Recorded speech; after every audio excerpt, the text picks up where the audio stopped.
자, 오늘 디도서의 말씀을 가지고 은혜가 길러내는 사람이라는 제목으로 말씀을 나눕니다. 저와 여러분 모두가 지금 하나님께 길러지고 있는 존재인 줄로 믿습니다. 그런데 우리 교회 말고요, 다른 어떤 곳에서는 그 은혜로 양육되어지는 것을 거절하거나 그리고 자기는 그것에 속하지 않는다라고 착각하는 경우들이 종종 있음을 보게 됩니다. 오늘 말씀은 그곳에 당연히 예수 그리스도로 말미암아 구원의 은혜를 입은 사람이라고 한다면 마찬가지로 길러지는 은혜 또한 우리가 당연히 누리고 그 안에서 변화되어서 구원받은 자의 합당한 삶의 모습을 살아내야 된다라고 하는 것을 가르쳐주고 있다는 거예요. 그래서 오늘 말씀의 핵심은 이것입니다. 우리가 죄에서 구원받는 것에 멈추지 말고 버릴 것을 버리고 경건하게 살면서 또 소망 가운데 기다리는 삶을 통하여 선한 일에 열심인 그리스도의 백성으로, 그래서 하나님이 빚으신 그 목적대로 그리고 만족하셨던 그 모양대로 다시금 하나님께로 나아가기를 힘쓰는 사람이 되어야 된다라는 것을 보여주고 있다는 거예요. 우리가 이 요점을 기억하면서 오늘 말씀을 함께 나눕니다. 여러분, 화면을 한번 띄워주세요. 여기 멋진 도자기를 빚고 있습니다. 도자기를 빚으려면 어떻게 해야 되죠? 진흙을 잘 치대가지고 공기를 다 빼서 반죽을 아주 곱게 만듭니다. 그래서 그것을 물레 위에 적정량을 올려놓고 내가 얼마만큼의 크기의 도자기를 빚고자 하느냐에 따라서 그 흙을 올려놓고 돌리기 시작하죠. 물레를 돌리면 그 도자기를 빚는 장인의 손길을 통해서 조금씩 모양이 나오게 되고 또 그 모양을 다 만든 뒤에는 만든 사람의 취향에 따라 무늬를 만들기도 하고 자기 이름을 각인시키기도 해서, 그리고 그것을 유약에 담갔다 빼는 사람도 있고 그냥 굽는 사람도 있죠. 그냥 구우면 토기가 되고 유약을 바르면 어떻게 돼요? 네, 도자기가 되는 거죠. 그런데 모양이 잡혔다고 해서요, 다 쓸 수 있는 도자기는 아니라는 거죠. 울퉁불퉁한 모양이 있다면 깎아내야 되고요. 그리고 불순물이 그 안에 굳어져 있다면 그것도 제거해야 합니다. 그리고 난 다음에 뜨거운 가마로 들어가야지만 어떻게 해요? 그 가운데서 빚어짐의 완성이 일어나게 된다는 거죠. 제가 왜 여러분에게 이 도자기의 예를 말씀드렸을까요? 우리의 신앙도 같다는 거죠. 맨 처음에 모양이 만들어졌다고 해서 끝난 것이 아니라는 거죠. 구원은 신앙의 끝이 아닙니다. 구원은 시작입니다. 여러분 믿으십니까? 우리도 예수 그리스도의 십자가를 믿는 믿음을 선물로 받음으로 인하여서 우리가 이 구원의 시작점을 통과했습니다. 하나님께서 예수를 닮은 사람으로 우리를 빚어나가시기 위한 첫 단추를 꿰다는 거예요. 이제서 하나님의 그 계획 안에 예수님의 모습을 장착시키신 다음에 우리도 그와 같이 만들어내시겠다고 예수님을 이 땅에 보내셔서 그 시작점을 알리시고, 예수님께서 십자가에 달려 죽으심으로 인하여 그 예수님이 이 땅 가운데서 보여주신 사랑과 하나님의 계획을 따라 우리도 동일하게 빚어지기를 원하시면서 그 과정을 시작하셨다는 거예요. 그래서 우리는 그 과정 안에 존재하고 있다는 겁니다. 하나님의 은혜는요, 죄의 용서에만 쓰이는 것이 아니라 여러분, 창고에 넣어둔 철진한 옷처럼 취급하는 은혜가 되어서는 안 되며, 하나님의 은혜는 우리를 마지막까지 끌고 가는 귀한 도구로서 필수 요소라고 하는 것을 우리가 잊지 말고 그 은혜로 계속해서 다듬어지는 과정들을 어떻게 해야 돼요? 겪어내기를 힘쓰며 살아가야 된다는 겁니다. 그래서 은혜는 지금 이 순간에도 우리를 다듬고 계세요. 빚어내고 계세요. 그리고 그 가운데에서 불순물을 깎아내시고 아름다운 무늬를 만들어내시고 유약을 바르셔서 우리를 구원하기를 원하고 계신다는 거예요. 그 하나님의 아름답고도 솜씨 좋은 그 손길을 통해서 우리가 빚어지고 있음을 믿으시기 바랍니다. 그래서 오늘 우리를 어떻게 하나님께서 빚어가고 계신가를 우리가 한번 살펴봅니다. 오늘 본문이 기록된 디도서에서 이 사도 바울은 영적인 아들 디도에게 편지를 보냅니다. 그래서 당시 디도가 사역하던 그 그레데라고 하는 곳에서 큰 고민거리에 빠진 상황을 이 사도 바울은 편지로 다루고 있습니다. 예수 믿는다고 고백하는 사람은 이 그레데 교회에 늘어나고 있는데 그들의 삶은 엉망이었다는 거예요. 사도 바울은 그들의 상태를 이렇게 꼬집었습니다. 디도서 1장 16절 말씀 읽어보겠습니다. 그들이 하나님을 시인하나 행위로는 부인하니 가증한 자요 복종하지 아니하는 자요 모든 선한 일을 버리는 자니라. 여러분, 어렸을 때 콩밥을 먹기 싫었어요. 제 이야기는 아닙니다. 그런데 그 어떤 한 아이가 계속해서 엄마가 콩을 넣어주는 거예요, 밥에다. 맨 처음엔 싫다고 투정도 해보고 때도 써보고 안 먹어보기도 했는데 계속 콩을 넣어줘요. 어떻게 될까요? 온순한 아이는 이게 내 인생이구나 먹겠죠. 그러나 성격이 아주 고든 아이는 어떻게 할까요? 끝까지 안 먹겠죠. 그런데 만약에 이렇게 가정해 보자고요. 그 아이가 커서 결혼을 했는데 아내가 차려준 밥이 콩밥이었다면 여러분 어떻겠어요? 내가 이 결혼을 잘했느냐 못했느냐 후회가 되겠죠? 여러분, 신앙도 우리가 이 신앙의 삶을 살아가는 것도 이 콩밥의 하나로 우리도 비유를 해볼 수가 있어요. 내가 싫어하는 거, 내가 싫어하는 모습, 그것을 계속해서 반복하다 보면 그 모습에 지치고 질려버리는 거죠. 그렇죠? 하나님이 우리의 모습을 보시면서 내가 너를 구원했다, 너는 내 아들이고 내 딸이다 라고 선언하시면서 나를 이끌어 가시겠다고 선언하시고 너를 다듬어 가겠다고 말씀하셨는데 계속해서 다듬었는데 또 튀어나오고 또 깎아냈는데 불순물이 또 묻어나 있고 계속 모양을 만져줬는데도 불구하고 원하는 그림이 안 나오면 여러분 하나님 마음은 어떠시겠어요? 짜증이 나시겠어요? 안 나시겠어요? 제가 만약에 하나님이었다면 제 스스로의 모습을 봤을 때 짜증 내셨을 것 같아요. 여러분은 어떠세요? 하나님이 여러분을 보실 때 짜증 내셨어요? 안 내셨어요? 안 내셨잖아요. 아무리 그래도 하나님은 여러분을 보시면서 짜증을 내실까요? 안 내실까요? 네, 안 내십니다. 사실 저도 하나님이 짜증 안 내세요. 계속해서 미운 모습이 보여도 그곳으로 인도해 주시지 저를 포기하시거나 휙 던져버리시거나 혼내서 저울로 내쫓으시거나 그러지 않으셨다는 거예요. 계속해서 그 자리에서 다시 기회를 주시고 그 모습이 떠나가도록 그 같은 자리에 서셔서 우리를 지켜보고 계신다는 거예요. 그런데 이 디도서에서 나와 있는 사람들의 모습은 어땠어요? 콩밥과도 같은 존재예요. 그들이 하나님을 믿는다고 얘기는 했지만 어땠습니까? 가증한 자, 복종하지 않는 자였다 그랬잖아요. 계속 하지 말라 그러는데 또 하고 하지 말라는데 또 하니 모든 선한 일을 버리는 자니라. 어떻게 보면 저 사람이 어떻게 교회에 다녀? 어떻게 저 사람이 예수를 믿어? 아닌 것 같은데? 라고 사람들에게 평가받을 만큼 그 모습이 고백과 전혀 다른 삶을 살았다는 거예요.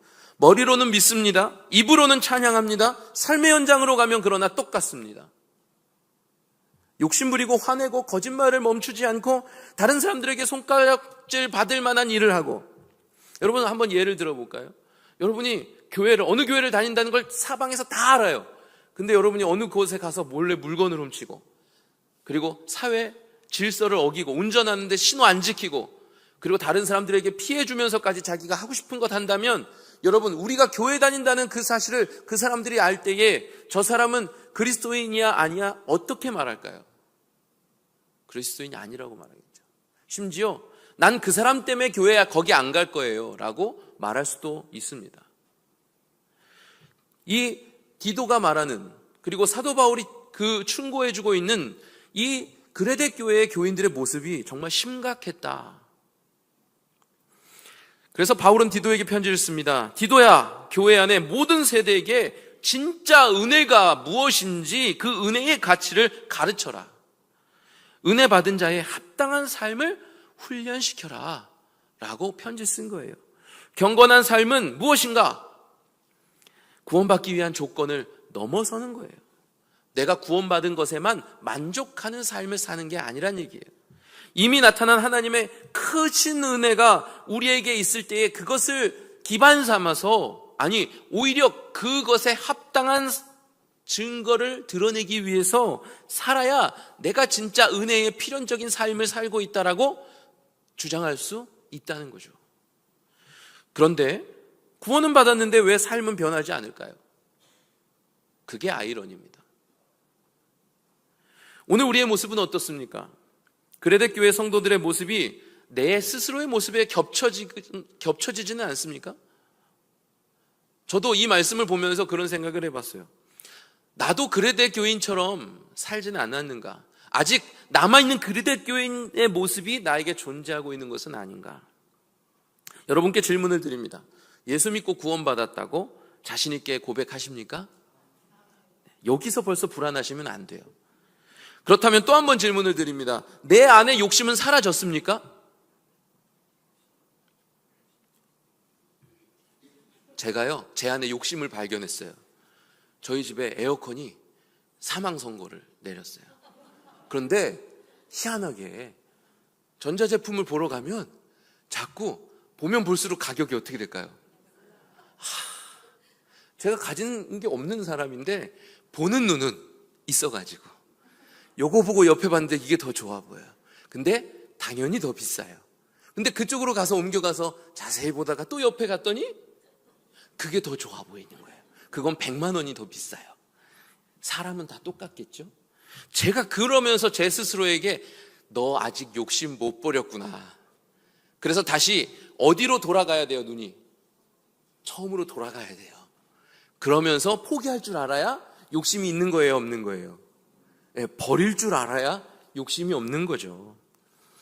여러분은 어떠십니까? 가정에서, 일터에서 맺는 모든 관계 속에서 말과 행동과 또 그 안에 주어지는, 내 안에 속사람에게 주어지는 모든 것들이 여러분이 하고 싶은 것을 하십니까? 아니면 예수께서 가르쳐 주신 대로 하려고 모든 것을 포기하시고 내어버리십니까?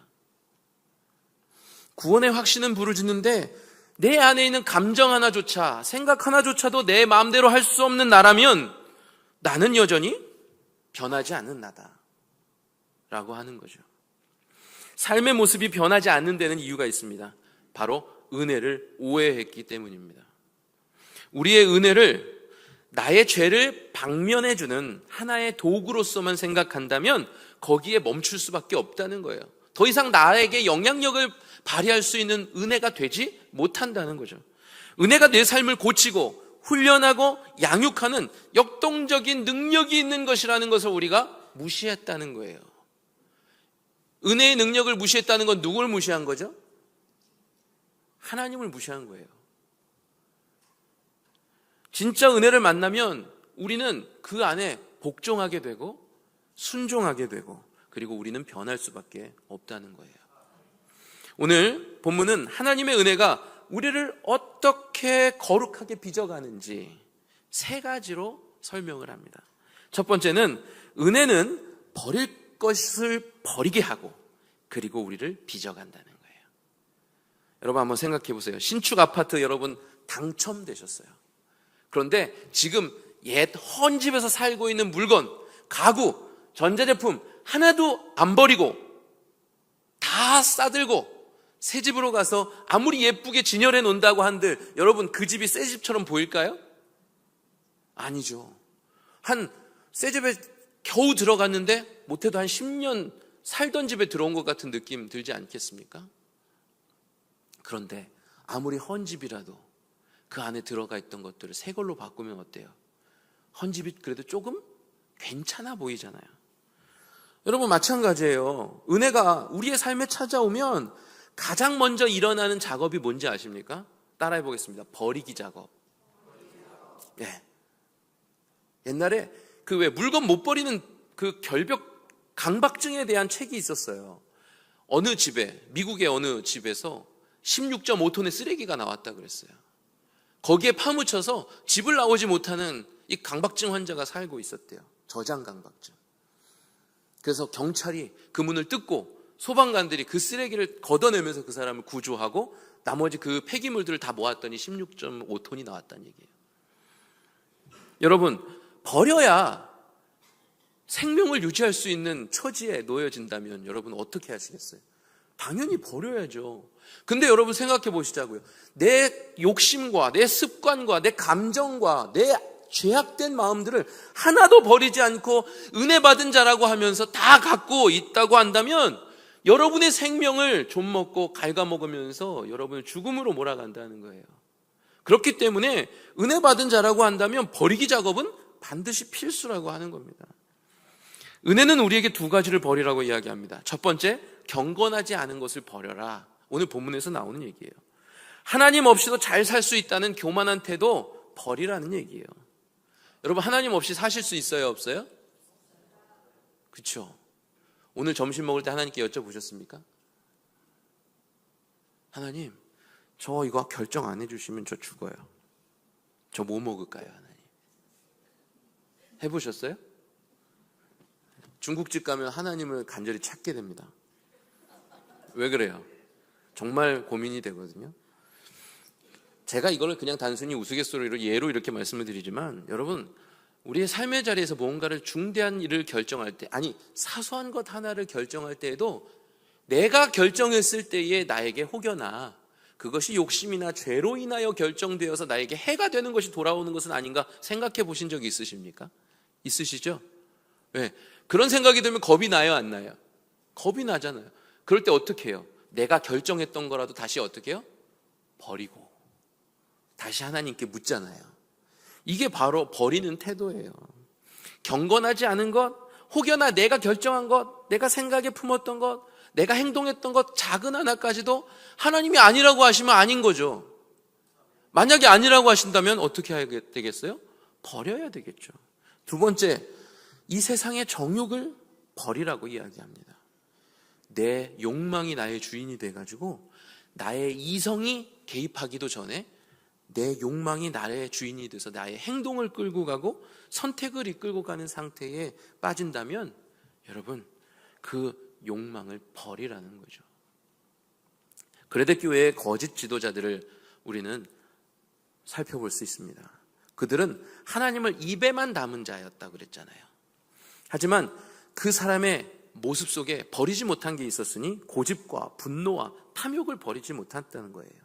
겉포장만 신앙인이고 알맹이는 탐욕 덩어리였다.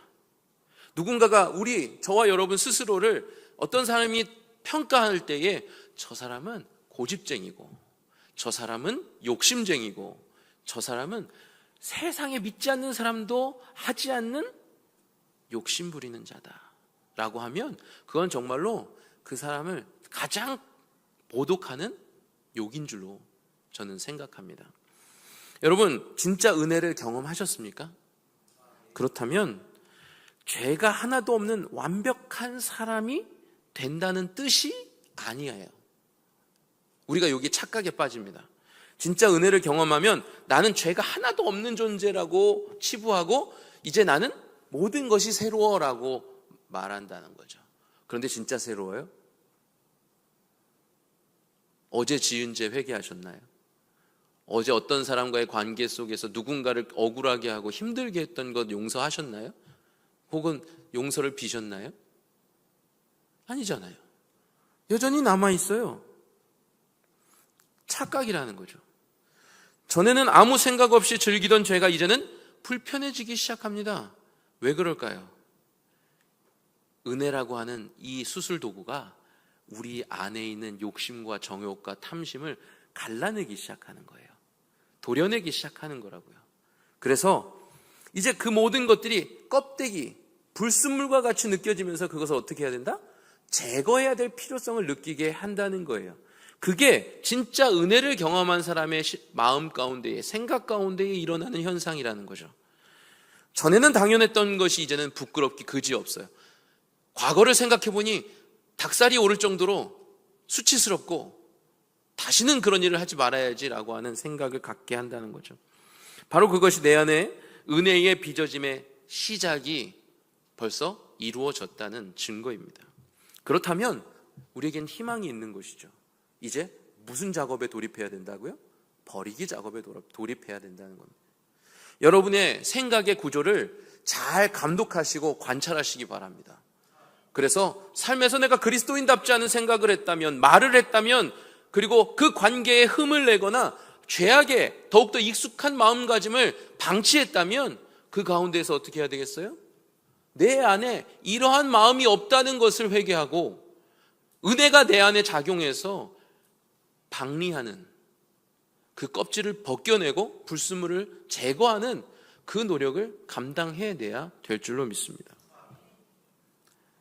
하나님은 우리에게 은혜를 주셔서 우리를 혼자 내쫓지 않으시고 우리와 동행하십니다.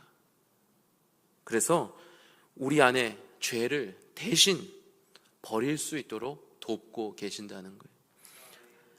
도려내면 아프겠지요. 때론 피도 날 것입니다. 그런데 그것을 도려내서 더 이상 질병이 확산되지 않고, 그리고 그 안에 건강함을, 순결함을 유지할 수 있다면 그 고통쯤은 감내하는 것이 우리에게 주어진 몫이다라는 거예요. 여러분, 아프지만 깎아내서 우리를 늘 새 사람의 상태로 유지하려고 애쓰는 것, 그것이 우리가 살아가야 되는 삶이다라고 하는 거예요. 그래서 우리에게 은혜가 있기 때문에 이 삶을 살 수 있는 것이고, 그래서 우리를 은혜로 빚어내고 만들어 가시는 하나님을 우리는 고백할 수 있게 된다는 거예요. 그때에 우리는 영적인 자신감을 얻습니다. 그래서 나를 아무리 회방하고 나를 나락으로 치닫게 하는 죄악과 유혹이 있다 할지라도 그 가운데 나를 각성시키시고, 그리고 선과 의를 인지하게 하셔서 내가 하나님을 향하여 몸을 돌이키고 영을 돌이켜서 하나님께로 나아갈 수 있도록 인도하신다는 거죠. 이 은혜가 저와 여러분에게 있어서 우리가 은혜로 빚어지고 있는 과정이라고 하는 그 고백을 드림으로 인하여 자랑스럽게 이 땅 가운데 믿음의 삶을 살아가는 저와 여러분이 되기를 소망합니다. 두 번째로, 은혜는 오늘을 경건하게 살고 영광을 기다리게 한다는 거예요. 그래서 그 모습을 가지고 우리를 빚어내신다는 겁니다. 디도서 2장 12절로 13절 말씀 읽어보겠습니다. 우리를 양육하시되 경건하지 않은 것과 이 세상 정욕을 다 버리고 신중함과 의로움과 경건함으로 이 세상에 살고 복스러운 소망과 우리의 크신 하나님 구주 예수 그리스도의 영광이 나타나심을 기다리게 하셨으니 아멘. 여러분, 은혜는요, 우리의 오늘의 발걸음을 바꿀 뿐만 아니라 내일의 시선도 바꾸는 역할을 하신다는 것을 기억하시기 바랍니다. 내가 지금 발을 디뎠다고 해서 그 변화가 완성된 건 아니에요. 우리는 과거를 살았고 또 오늘을 살아내고 있으며 또 미래를 살아야 하는 존재입니다. 언제까지요? 하나님께 갈 때까지. 그래서 이 은혜가 전방위적으로 필요하다는 거예요. 은혜를 입은 사람은 이 땅을 어떻게 살아갈까? 세 가지 방향으로 살아간다고 제시합니다. 첫 번째, 신중하게 살고, 두 번째, 의롭게 살고, 세 번째, 경건하게 삽니다. 자, 첫 번째, 신중하게 산다라고 하는 것은 내 안의 욕망을 제어하면서 스스로를 다스리는 힘을 힘입어 산다는 거예요. 이게 신중함이에요. 내가 하고 싶은 거 그냥 득달같이 달려들어서 어떻게 해요? 하는 삶이 아니라 한번 생각해 보는 거예요. 지식적으로, 윤리적으로를 넘어서 영적으로 또 하나님의 뜻대로 생각해 보는 자세를 갖는 존재다. 두 번째는 의로움입니다. 의롭게 산다라고 하는 것은 다른 사람들과 올바르고 공평한 관계를 맺으면서 산다는 거예요. 꼭 이런 사람 있잖아요. 다른 사람보다 조금 더 먼저, 조금 더 많이, 조금 더 높은 곳에, 그래서 약간 반칙해도 괜찮다고 말하면서 다른 사람들이 인정하지 않는 방법, 다른 사람들이 하지 않는 수법을 몰래 동원해서 살아가는 사람이 있어요, 없어요? 제가 예전에 그랬던 것 같아요. 중학교, 고등학교 때 수련회를 가면 딱 숙소에 들어가면 제일 구석에다 제 가방을 놓습니다. 왜요? 제일 좋은 자리를 선점하려고. 잘 때 부닥치면서 자면 편해요, 안 편해요? 안 편하니까. 그리고 또 과학 시간에 실험실에 가서 수업을 할 때 어떻게 할까요? 가운데 앉으면 왠지 내가 조를 이끌어야 될 것 같고 뭔가 많은 걸 시킬 것 같고, 그러니까 변두리 꼭지점 있는 자리에서 몰래 앉는 거예요. 그러면 이제 늦게 온 학생들이 이렇게 앉을 거 아니에요. 그러면 가운데 앉은 학생들이 대부분 그 일들을 하게 됩니다. 그래서 일부러 자리를 먼저 가서 앉는다거나. 되게 한심하게 저를 쳐다보시는데 그런데 저의 모습이 그냥 저만 그런 게 아니에요. 때로는 이러한 사람들 때문에 억울함을 당해 보시지 않았습니까? 아니, 주차장에 갔는데 차가 주차하는 곳에 사람이 서서 여기 내 자리예요, 여기 차 올 거예요, 여기 주차하면 안 돼요, 저쪽 딴 데 가세요, 딴 데 자리 없거든요. 그럼 화가 날까요, 안 날까요? 이런 사람 꼭 있어요, 없어요? 네. 거기 어디 아파트예요? 있어요. 여러분, 그런 사람들의 모습은 은혜 받지 못한 자의 모습이에요. 은혜를 받은 자는 올바르고 공평하게 내가 양보할 줄도 알고 내 차례가 아닌 것을 인정하기도 하고 내게 주어지는 유익이 아니라는 것도 받아들이면서 사는 사람이 바로 의로운 삶이에요. 또 경건함입니다. 경건한 삶은 어떤 삶인가? 늘 하나님을 의식하며 그분 앞에서 살아가는, 우리가 흔히 말하는 코람데오, 하나님께서 나를 보고 계시는 그 하나님을 대면하면서 사는 삶을 살아가겠노라고 결단하고 그와 같이 살아가는 사람이 경건한 삶을 사는 사람입니다. 여러분, 맨날 여러분 하나님이 여러분을 보고 계신다면 여러분, 우리 죄 지을 수 있을까요, 없을까요? 아니, 죄를 안 졌는데도 부끄러울 때가 있을까요, 없을까요? 있죠? 네, 다 있다고 하시네요. 맞습니다. 우리가 잘못을 안 했는데도 왠지 잘못한 것 같고, 그죠? 뭐 들키지 않았는데도 들킨 것 같은 그런 마음을 갖는 것. 왜 그렇습니까? 하나님이 우리를 보고 계신다는 그 마음가짐을 갖고 있기 때문에 그래요. 그래서 오히려 더 경직되고, 그리고 더 하나님 앞에 인정받는 삶을 살려고 몸에 잔뜩 힘을 주고 살아가고 있지 않습니까? 여러분, 주목하시기 바랍니다. 바울은 삶에서 이 세상을 살라고 이야기했어요. 어떻게요? 이 세상을 살아라. 굉장히 중요한 포인트입니다. 여러분, 우리가 현실을 도피하면서 살 수 있을까요, 없을까요? 여러분, 자연인도 스틱커피 마시더라고요. 저는 TV에서 나오는 그 모습을 보면서 좀 충격이었습니다. 가공식품 먹더라고요. 요리할 때 가스 쓰더라고요. 뭐가 자연인인지. 산속에 살면 자연인인가요? 아니잖아요. 마찬가지예요. 여러분, 우리가 내 삶에서 도피한다 그래서 내가 더 이상 죄악에서 속하지 않은 자유로운 신분이다라고 말한다는 것은 큰 착각이라는 거예요. 여러분, 우리가 이 세상에서 살 때에 그 안에서 죄를 도피하는 것이 아니라 그 죄를 다스리면서 살아가는 존재. 그런데 그 죄를 다스리는 게 무엇으로 다스려져요? 은혜로 다스려지는 것이다 라는 것을 사도 바울이 이야기하면서 이 세상에 살고라고 이야기했어요. 한마디로 말하면 하나님 나라 가기 전에 우리가 살아가는 이 현실 속에서 내가 해결해야 되는 문제들의 앞에 설 때에 겁쟁이처럼 도망가지 말고 그것을 대면해서 하나님이 주신 은혜를 구하며 그 은혜를 가지고 그 문제를 해결하는 모습을 보이며 살아가라는 거예요. 성도는 복스러운 소망을 품고 기다린다 그랬어요. 우리에게 찾아올 장차 하나님의 영광을 기다리면서 살아가는 존재다라는 거예요. 디도서 2장에서 두 번의 나타남을 이야기합니다. 11절에서 모든 사람에게 구원을 주시는 하나님의 은혜가 나타난다 이렇게 말했어요. 이것은 예수님께서 이 땅에 오셨던 초림의 은혜입니다. 그리고 13절에서 예수 그리스도의 영광이 나타나심을 기다리게 하신다 그랬는데 이건 무엇이냐? 재림의 영광이에요. 다시 오시는 예수님의 영광, 그 은혜를 말하는 거예요. 우리는 이미 나타난 구원의 은혜를 이미 딛고 일어서서 살아가는 존재, 믿으십니까? 앞으로는 나타날 영광스러운 주님을 바라보며 그 영광에 포함되기를 기대하며 살아가는 존재, 그게 바로 우리다라고 하는 거예요. 그래서 이 디도서 2장에서는 늙은이든지 젊은이든지 여성이든지 남성이든지 심지어 종들까지도 이 은혜를 힘입어 살아가는 존재가 되어야 된다라고 사도 바울은 강력히 주장하고 있는 거예요.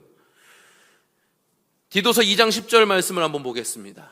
시작. 훔치지 말고 오히려 모든 참된 신실성을 나타나게 하라. 이는 범사에 우리 구주 하나님의 교훈을 빛나게 하려 함이라.